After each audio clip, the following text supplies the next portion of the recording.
Well, guys, we're en route to the disaster zone. This is Adrian. How long you been with the company, bro? About 3 months now.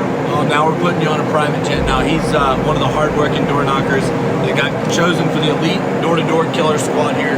Jared, first time on a fresh storm? Oh yeah, first time on a hurricane. It's gonna be fun.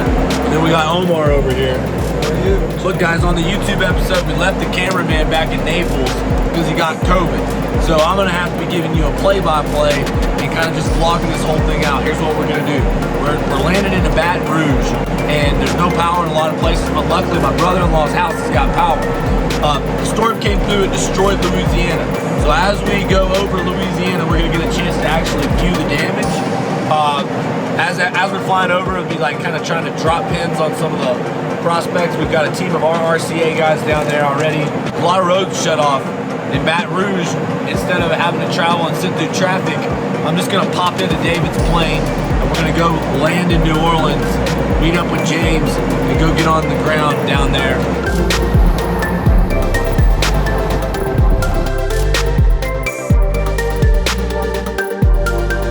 Here we are on the ground at the first eye wall damaged property. This is a multifamily property. There's roofing damage to patio covers, insides. This is just a ton of damage. We're gonna walk around. We actually are now 5 hurricanes in a row over the last 5 years, and we have a network of restoration companies, general contractors. A lot of times the restoration companies, they get the dry out work, but they need a roofer, they need a general contractor. So we work in partnership. A lot of times we'll refer them out, pay them a little referral fee. They pay us a little referral fee. More importantly, kind of got a lot of dynamic network. And so Cagney, he walks into this. This is just one of a few different multifamily projects that have been referred to us. And, you know, we're fixing to meet the owner out here. We'll do a good job with our crew over here. We got a ton of guys. Now these guys are soldiers. We were sleeping in RVs, you know, didn't have running water this morning. But these guys, a lot of them pulled air mattresses out, slept directly outside on pallets, and now they're out here about to work. Today is going to be 108-degree heat index. Woo! It's going to be hot. With these guys that came in from, I think some of them are from, where are you from, brother? Dallas. They're in from Dallas, just right up the road. But there's a lot of them, and we're going to knock this out. We're going to have to do the roof, have to do the siding, and the most important thing is the demonstration of service. Just think about helping people first and getting good people out there. A lot of times the work and the referrals just come because of the need. And watch what's about to happen.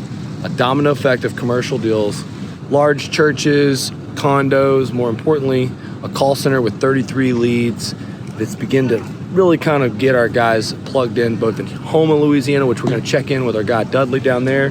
He's like Uncle Si in Duck Dynasty for the roofer Carney groups. Guys, this is Uncle Si right here. He's out here kicking all the young guys' ass. They're up on a big old roof, man.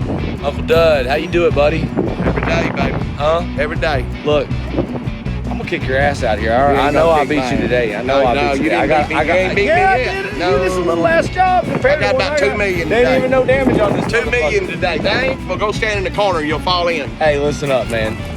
So, how many you got tarped up so far? How many days you into this? 3 days in it. I got 35 tarp and about 2 million in commercial. We got a little honey hole down here, right? You think you'll move down here? Oh, I'm staying here. I don't care if Florida gets hit. I'm staying right here. Where are we at? I ain't gonna tell you.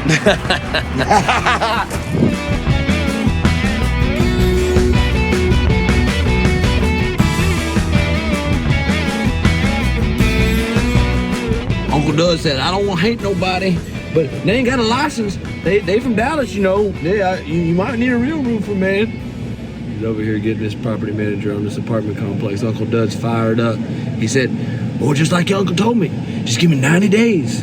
That's right. All you gotta do is put your head down, work. Like he said, first one out, last one in for 90 days straight. You set yourself up to make a lot of money. I got a little shiner working here. A little jujitsu knee to the forehead. Luckily, hadn't been taking a lot of shots from these customers.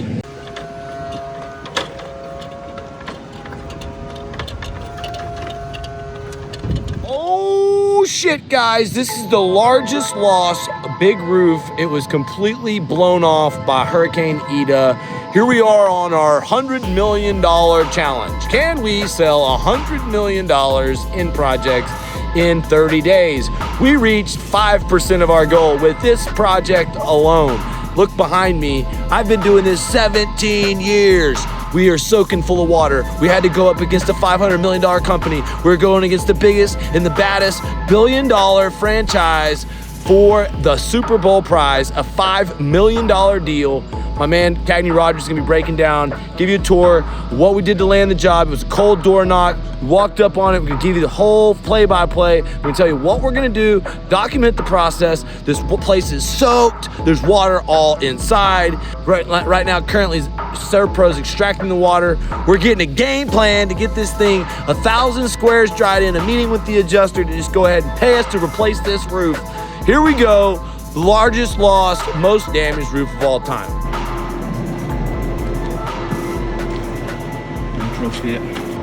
A ton of moisture under the roof. I'm the master of disaster, Cagney Rogers, and we're here on a large loss. And this one's special to me because you know, I've been working with a lot of people and helping them secure their projects, stabilize their buildings. And I needed one of my own. I needed one of my own real bad. It all starts way before the storm about, you know, compiling the resources, getting the material put together, working with the best of the best. And so that's what happened. So I said, I'm going prospecting. And I went out, I got a little lost. And next thing you know, I turned the corner. There's TPO laying in the street over the electric lines. And I said, this is it. This is it. I stopped in the parking lot. And as I rounded the corner, there were some skid steers there, and bam, there's 3 people standing on the front porch, and it was the owners. And I could tell it was the owners because they had a shock on their face. They'd never seen anything like it. They'd owned the building for a long time, and they were devastated. We started talking about the damage, and you know, they're like, "You don't want to go in there," and I was like, "Ma'am, don't trust me." They said that we were all saying the same things, and we were going up against a bigger, badder company. What do you think those same things that everybody says are? Well, you got to protect the property. You got to get the water out. You got to get the building material out. You know, we need to get some air moving in here. We need to stabilize the building. We need to start evaluating it. We need to make movement to protect the property.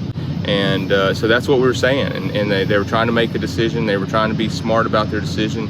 And so I used my little secret weapons. I got 2 of them. They're on each side of my little head. And I was listening to their concerns, and I addressed them. And I gave them what they asked for, even though I knew we needed to take action faster. And so I took a little time, and I put my time and effort into it, and it really showed. And I gave them exactly what they asked for.